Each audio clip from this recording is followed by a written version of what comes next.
Kung wala kayong itinatago, ilabas nyo na si Saldico. Yan po ang naging hamon ni Representative Ungab, mga kababayan, sa mga taga House of Representatives. Sa palagay ko lang, mga kababayan, akin lang naman to, hindi po nila ilalabas o hindi po lulutang itong si Saldico, mga kababayan, hanggat hindi po naididikit sa mga Duterte itong maanomalyang flood control project. Kasi ngayon pa nga lang, mga kababayan, di ba? Parang unti-unti na po nilang idinidikit kay dating Pangulong Rodrigo Roa Duterte. Parang nga naman, absuelto silang lahat. At ang dating Pangulong Duterte na naman ang sisisihin. Ididiin sa kanya lahat yung kanilang mga ginawang mga pagnanakaw. Ito po ang video ni Representative Ungab, mga kababayan. Panoorin po natin, pero basahin ko lang po muna itong napakagandang caption po. Ayon kay Representative Ungab, magiging double standard at hindi patas ang investigasyon kung DPWH at ilang contractors lang ang sisilipin kaugnay sa anomalya sa flood control project. Correct. Yan po ang lagi nating ipinanawagan sa kanila, mga kababayan, na ipatawag lagi itong 15 na pinangalanan ni Bongbong Marcos. Kung di ako nagkakamali, nasa 62 yata itong nasasangkot dito sa anomalyang flood control project, mga kababayan. Pero ilan lang po ang mga dumadalo sa mga pagdinig. Di ho ba? Nasaan yung iba? Yung isang mama, konfirmado na po, mga kababayan, nasa Amerika. Walang iba kundi itong si Saldico. Mamaya may video din po, panoorin natin. 2 video ito. Tapusin ko lang. Giit niya, magmumukhang katawa-tawa ang kamera kung ipagpapatuloy ang investigasyon, ngunit patuloy lamang tinututulan ng ilang kongresista ang pagdawit sa kanilang kapwa mambabatas sa umano'y sangkot sa mga maanomalyang proyekto. Mga kababayan, maliwanag po ang nakalagaw dito, mga kababayan, no? Patuloy namang tinututulan, di ba, ng ilang kongresista ang pagdawit sa kapwa nilang mambabatas. Hindi kasama yan si hindi yan sangkot dyan sa maanomalyang flood control project. Nasaan nga? Bakit wala sa bansa? Kung walang itinatago nga, ilabas nyo na. Anak ng teteng naman, ito na po yung video. Panoorin na po natin, mga kababayan. Kung wala kayong tinatago, ilabas yun na si Saldico. Ako ay nagtataka din, pareho tayo. Kahit doon sa Kongreso, may mga nagtatanong din. Yung mga kuro-kuro, nag-usap-usap kami. It's not really good kasi katulad kahapon, may sitwasyon na nag-motion na ipatawag si former chairman, Saldico. Bakit sila nag-oppose? Kung wala tayong kinatatakutan, let him explain. Kung wala kayong tinatago, ilabas yun na si Saldico. Yun ang mahirap tapos sasabihin natin, we will investigate. Ano ang iimbestigahan? Pero magkakaroon ng double standard. If you will only investigate the PWH, if you will investigate the other contractors, but you will not investigate the congressmen contractors, ayaw mong ipatawag yung reason ni Kong Abante kahapon kasi tatanong siya kung pwede ba gawing resource person ng isang kongresista. Yun na nga nung una sabi, walang sasantuhin. Lahat pwede ipapatawag. So that's why as early as possible, dapat kung ako ang tatanungin, they should stop this investigation kasi habang tumatagal, lalong masisira yung reputation. Yung point ko, if we want to save the honor and the integrity of the House, huwag nyo na lang ipatuloy yung investigasyon. Kaya habang tumatagal, mas lalo tayong pagtatawanan ang mga taong bayan.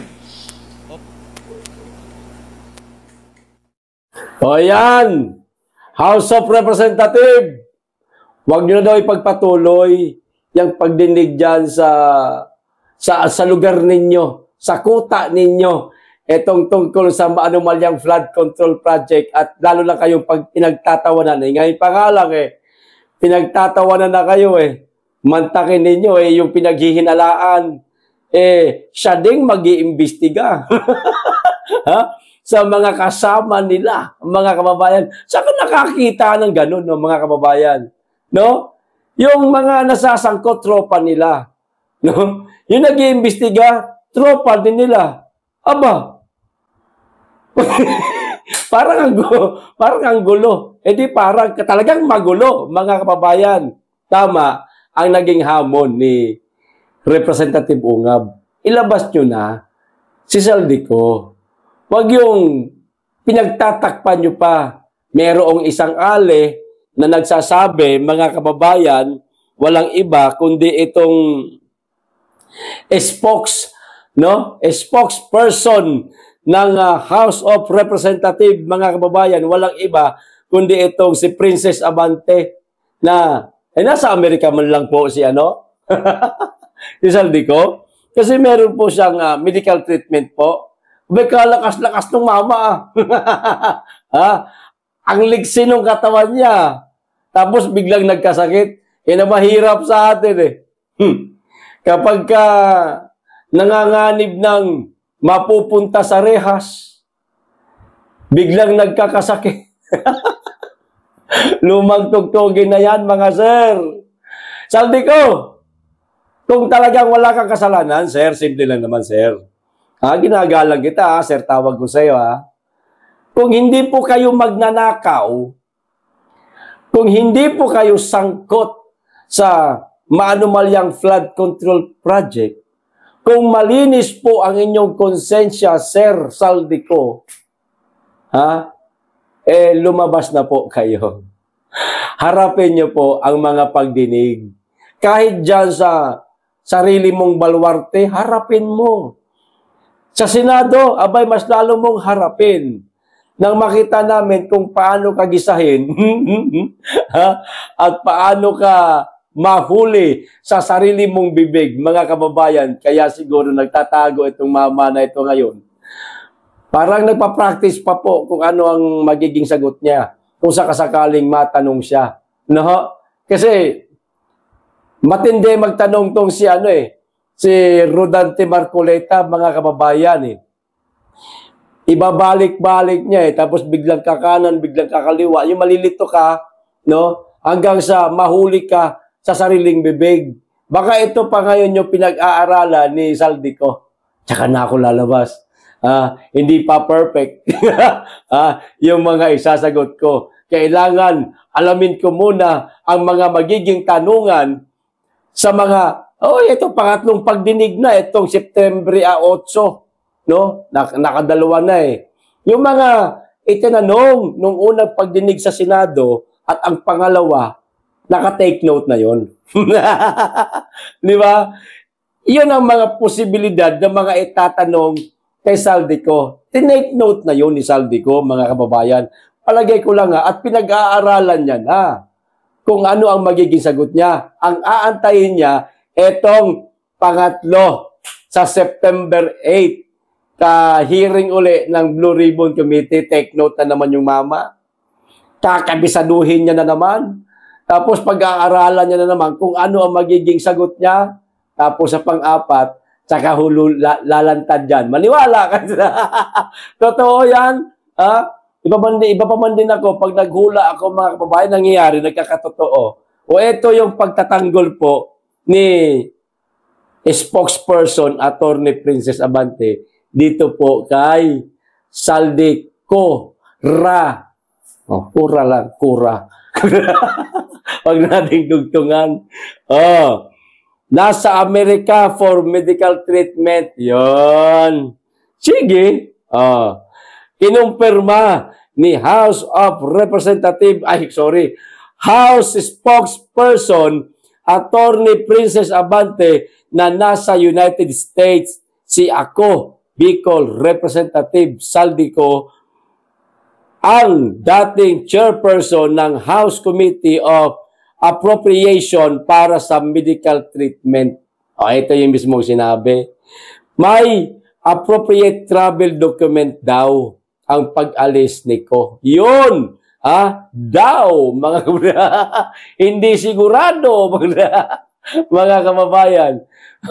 Hindi pa daw dapat walang daw. Para makakasigurado tayong meron nga siyang appropriate travel o appropriate travel document. May daw. So, kwento-kwentong kutsero lang to, mga kababayan. Baka nga totoo na alam na ni Saldi kung biglang sasabog tong issue na ito, biglang, ayun, lumarga yung mama. At palusot na lang to. No? Baka palusot na lang to, mga kababayan, na nasa Amerika para sa medical treatment. Ano ho sa palagay ninyo? Ito yung video ni, tawag nito, ni spokesperson Abante. Panoorin po natin, mga kababayan. Nandito pa po ba siya sa bansa? Lumabas po ng bansa? Meron po ba siyang travel clearance? Can you give us an idea lang po? I made an initial inquiry sa Office of the Secretary General. Sa alam ko, he's currently out of the country. I understand he is nasa United States siya for medical treatment with appropriate travel documents. Kung ano yung mga travel documents na yon, wala pa akong copy. So I still have to coordinate further with the Office of the Secretary General. Ano po yung period ng kanyang travel clearance from the house? Kailan po umalis? Kailan wala po pa akong expected wala pa ako nung mga details tungkol dyan. I have to coordinate with them further to be able to get more information, and once I have that, I will of course share it with all of you. Ganito na lang po, Madam Spokesperson Princess Abante. Total, meron naman siguro kayong contact kay Saldico, no? Baka pwede kayong mag-chat sa mga application kung saan man kayo nagchat-chat o nagtatawagan. Imposibleng wala, meron yan. O group chat, baka meron kayong group chat. Baka pwedeng hingan nyo po si Saldico, madam, ng mga litrato, video, short clip lang, mga 3 seconds to 5 seconds lang na mga video patunay na siya nga nag-undergo ng medical treatment.